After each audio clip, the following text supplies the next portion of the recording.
خپل مخالفینو ته سخت خبرداری. د جی ډي آی مشر وایي د نظام پر ضد سرغړونکي به ځپو. جزئیات هم دلته وګورئ او چینل هم سبسکرایب کړئ. ملا وثیق وایي زموږ پر وړاندې سرغړونه فساد دی. د طالبانو حکومت د استخباراتو مشر ملا عبدالحق وثیق وایي چې د اوسنیو مفسدینو بغاوتګرو او ظالمانو پر خلاف به جهاد او قتال ته دوام ورکوي او د اوسني اسلامي نظام پر ضد درېدنه بغاوت او فساد دی چې سرغړونکي به په شدت وځپل شي.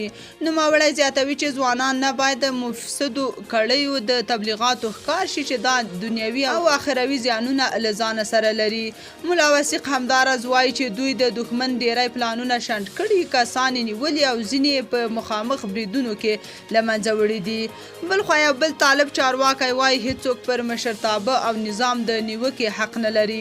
د شهیدانو او معلولینو وزارت د دعوت او ارشاد څانګې مشر په کابل کې یوې غونډې ته ویلي چې هیڅوک د دوی پر مشرتابه او نظام د نیوکې حق نه لري.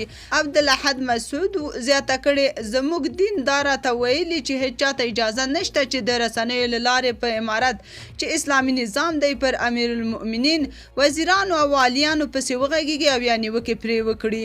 بیا وایم هیڅ چاته دا اجازه نشته. مسعود وایي د انګریزانو په څیر ویښته جوړول او ګیره نه پرېښودل د بدبختو انسانانو کار دی. دا ډول کارونه د الله سره دښمني ده او باید اصلاح شي.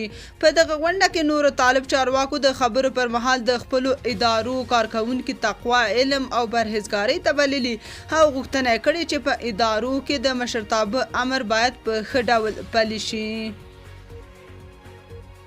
تاسو په دې اړه څه نظر لرئ؟ کومنټ کې شریک او چینل هم سبسکرایب کړئ.